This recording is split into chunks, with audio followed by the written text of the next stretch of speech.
हम लोग पिछली कक्षाओं में मौसम पढ़ चुके थे। इस कक्षा में लघुत्तम समापवर्तक पढ़ेंगे बाबू। ठीक, तो लघुत्तम समापवर्तक कहते किसे हैं?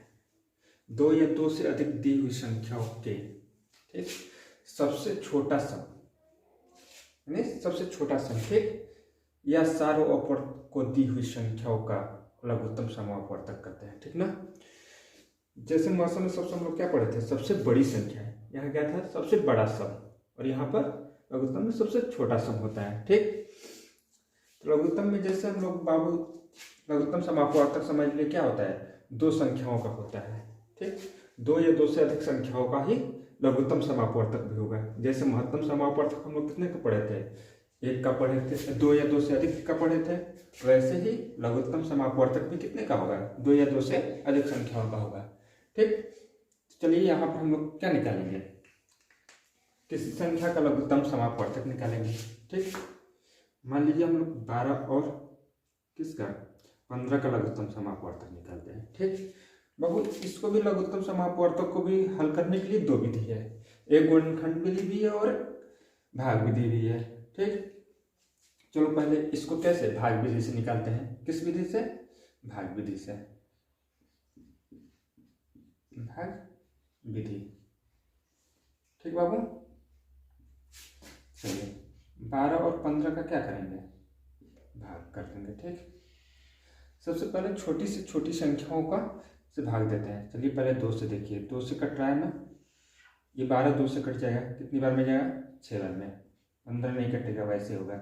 फिर 2 बार कट 2 से कटेगा, ये 3 हो जाएगा और ये 15 ही रहेगा। ठीक, फिर 3 से कटेगा तो ये 1 हो जाएगा और ये 5 हो जाएगा। फिर 5 से कटेगा, इनका शेष कितना हुआ?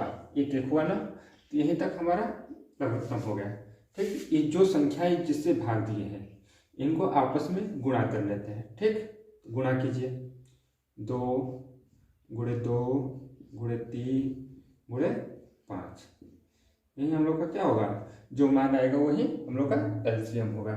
देखिए कितना होगा जरा, 3 5 15, 15 दूना 30, 30 दूना 60, कितना हुआ? 60। 60 हम लोग क्या हुआ? एलसीएम हुआ। ठीक बच्चों, समझ में आया ना? बाबू अब किससे निकालेंगे? अब आएंगे गुणनखंड विधि द्वारा 12 और 15 का लसा निकालेंगे। ठीक ना, चलिए इसका निकाल लीजिए। 12 ऐसे लिख लीजिए और 15 इनका अभाज्य गुणनखंड करेंगे तो क्या होगा बाबू? देखिए यहाँ पर 12 को 2 भागों में तोड़ सकते हैं, 2 गुणे 6। ठीक, फिर 6 को भी तो 2 भागों में तोड़ सकते हैं, ये तो अभी भाज्य संख्या है, ये भी टूटेगा, तो इसको क्या तोड़ सकते हैं? 2 गुणे 3, कितने में? 2 गुणे 3 में तोड़ सकते हैं। तो क्या क्या हम लोग को संख्या मिला? 2 मिला, 2 मिला, 3 मिला। इसको करेंगे 2 गुणे 2 गुणे 3, तो इसको गुणा करेंगे आपस में तो 12 आ जाएगा कि नहीं आएगा? देखिए हम लोग कर रहे हैं, 2 2 2 4 4 3 12 आ रहा है। ऐसे ही इसको तोड़ेंगे 15 को, तो 2 से कटेगा नहीं ना, 3 गुणे 5, ये दोनों संख्या क्या है? अभाज्य संख्या है। क्या होगा? 3 गुणे 5। अब इन दोनों में जो उभयनिष्ठ होगा उसको एक ही बार लिखा जाएगा, जिसमें यहाँ पर भी 3 है और यहाँ पर भी 3 है। ठीक, तो इन दोनों को एक बार में लिखा जाए, तो ऐसे हम लोग कितना होगा? ये एक बार में 2 आया है, गुणे ये भी 1 2 है 2, ये देखो 3 यहाँ पर भी यहाँ पर है, इसमें एलसीएम में कितनी बार में लिखा जाएगा? एक बार लिखा जाएगा। और 5 एक ही है तो इसको 5 यहाँ पर लिख दिया जाएगा। ठीक, इनका गुणा करेंगे तो कितना हो जाएगा? 5 या 15, 15 दूना 30, 30 दूना 60 एलसीएम। ठीक, आपको दोनों विधि से हम लसा समझा दिए हैं, लघुत्तम समापवर्तक। और हम लोग अब कौन सा चैप्टर करेंगे? 4D करेंगे। ठीक ना बाबू? बाबू देखिए 4D का पहला सवाल है, प्रश्नवाचक में उचित चिन्ह भरना है, यहाँ पर उचित चिन्ह भरना है। ठीक ना बाबू? देखो इसको हम कैसे किए हैं, ये क्या है? यहाँ पर जब उचित चिन्ह भरना है तो हम लोग देखेंगे कि ये कैसे आया, ये कैसे आया। ठीक, ये दोनों कैसे आए हैं, तो 6 और 18 का लसा लेंगे, 6 और 18 का लसा करेंगे। ठीक, चलिए कीजिए, 2 से करेंगे 3 9, फिर 2 से करेंगे, 2 से तो जाएगा नहीं, तो अब किससे करेंगे हम लोग? 3 से करेंगे। 3 एकम 3 तितली के 9। फिर किससे करेंगे? 3 से। 1 1 कितना आया? इसका एलसीएम निकालिए। 2 गुणे 3 गुणे 3, 2 3 6, 6 का 6 बार 36 18। क्या हुआ? इसका एलसीएम जो आया 18 आया ना, ये वाला। तो हम क्या किए? इसका और इसका एलसीएम निकाले हैं। 6 और 18 का एलसीएम निकाले हैं तो 18 आया है। ठीक ऐसे ही 11 और 7 का निकालेंगे। देखिए 11 और 7 का। ठीक बाबू, पहले किससे जाएगा? 7 से जाएगा। 11 जैसे तैसे रहेगा और 7 का कब? 7। फिर 11 से जाएगा 1 1। इसका भी एलसीएम निकालेंगे तो कितना होगा? 7 गुणे 11। एलसीएम क्या हुआ? 7 2 11 7 77। इसका भी एलसीएम क्या आया? इन दोनों का एलसीएम लेकर निकाले हैं तो 77 आया। ठीक ऐसे ही 14 और 21 का निकालेंगे। 14 और 21 का तो क्या आएगा? 2 से कटाएंगे, 2 7 14 21। फिर किस से कटेगा? 7 से कटेगा। 7 एकम पहले 3 से कटेगा। देखो यहाँ 3 से कटेगा। 3 3 7 21। फिर क्या करेंगे? 3 से कटाएंगे कि 7 से कटेगा? डायरेक्ट 7 से कटाएंगे। 1 और 1। अब इनका एलसीएम निकालिए, कितना होता है? एलसीएम 2 गुणे 3 गुणे 7 कितना हो जाएगा? 2 3 6 और 6 7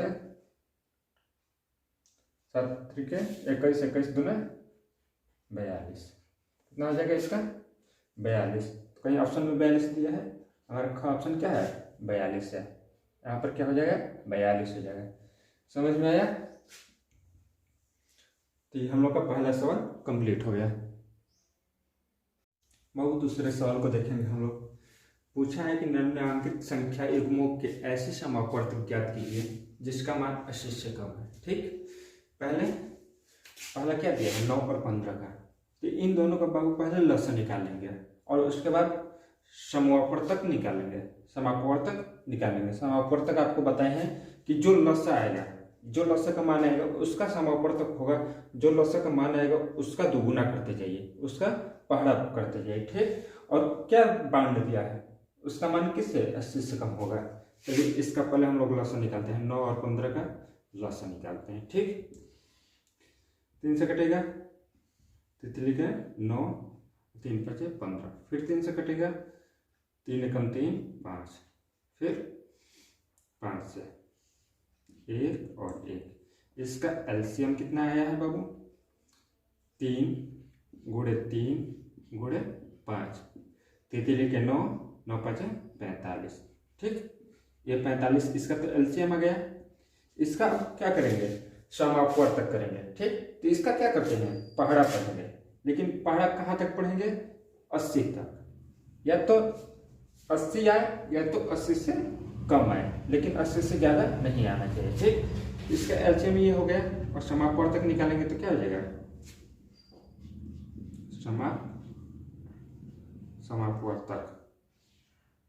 समापवर्तक निकालने के समापवर्त निकालना है। समापवर्त निकालना है। समापवर्त तो इसका निकालिए। समापवर्त निकालेंगे तो क्या होगा? 45 से कम 45, 45 से कम 45, 45 गुना क्या होता है? 90 होता है। तो 90 क्या है? 80 से अधिक है ना, है? तो इसको हम लोग नहीं लिखेंगे। इसका समापवर्त कितना होगा? बस 45 होगा। ठीक, ठीक ऐसे 6 और 10 का निकालेंगे। 6 और 10 का पहले क्या निकालेंगे? एलसीएम निकालेंगे। ठीक, चलिए काटिए। पहले 2 से भाग दीजिए। 2 3 6, 2 5 10। फिर 3 से, 3 एकम 3 5। फिर 5 से ना 1 और 1। इसका एलसीएम निकालिए, क्या होगा? 2 गुणे 3 गुणे 5। एलसीएम कितना हो जाएगा? 2 3 6, 6 5 30। 30 एलसीएम हो रहा है। ठीक, इसका आप लोग क्या निकालेंगे? समापवर्त निकालेंगे। ठीक ना, क्या निकालेंगे? समापवर्त क्या होता है बाबू? अब यही 30 का हम लोग पहाड़ा पढ़ेंगे ना। चलो 30 एकम 30, 30 दूना 60, 30 तीन 90। देखिए 90 तक गए, लेकिन कहाँ तक निकालना है? 80 तक। या तो 80 से कम रहे या तो 80 रहे। 90 ज़्यादा हो रहा है तो ये 90 हम लोग का समापवर्ती में आएगा, लेकिन इसके लिए उत्तर में नहीं आएगा। ठीक, इसका समापवर्ती कितना हो गया? 30 और 60। ठीक ना। ये आप दोनों के, ये दोनों सवाल आप लोग के लिए क्या रहेगा? होमवर्क रहेगा। क्या रहेगा? होमवर्क। आप खुद कीजिएगा, नहीं आएगा तो हम फिर बताएंगे। ठीक ना। हम लोग तीसरा सवाल क्या बोल रहा है बाबू? 4 तक उन संख्याओं को ज्ञात कीजिए जो 4 और 6 से पूर्णतः विभाज्य हो। ठीक, इसमें भी वही काम करना है। 4 और 6 का एलसीएम निकाल लीजिए। 4 और 6 का एलसीएम निकाल लीजिए। ठीक, 2 से कटाएंगे, 2 दूनी 4, 2 तीन 6, फिर 2 से कटाएंगे, 2 एकम 2, 3 3 का 3, फिर 3 से कटाएंगे, एक ये एक ये। ठीक, इसका एलसीएम निकाल लीजिए। एलसीएम 2 गुणे 3, इसको गुणा कर लीजिए। 2 दूनी का 4, 4 तीन 12। ठीक, 12 आ गया हम लोग का एलसीएम। तो अब इसका वहीं तक 12 का समापवर्त निकाल लीजिए जो 60 तक हो जाएगा। क्या करना? उन संख्याओं को ज्ञात करना है ना जो 4 और 6 से विभाजित होगा। देखिए 4 से विभाजित कीजिए 12 को, 4 तीन 12 पूर्णतः विभाज्य हो जा रहा है। 6 से भी कीजिए, 6 दूना 12 पूर्णतः विभाज्य हो जा रहा है। अब इसका जो भी समापवर्त निकालेंगे वो क्या होगा? 4 और 6 से विभाज्य होगा। ठीक, इसका समापवर्त निकाल लीजिए। क्या हो जाएगा? 12 का समापवर्त 12, 24, 36, 48 और 60। ठीक, 60 तक पूछा है। अब इन सबको, ये जो संख्या आई है ये 4 से भी विभाजित होगी पूरी तरह से और 6 से भी होगी। देखिए 4 तीन 12, 6 दूना 12, 4 छके 24, 6 चौके 24। ठीक, 4 नवा 36, 6 छके 36, 8 छक 48 और 6 आठे 48। ये 12 पाँच 60, अरे 15 चौके 60 और 10 छके 60। ठीक, ये हम लोग का उत्तर होगा। ठीक बाबू, समझ में आया?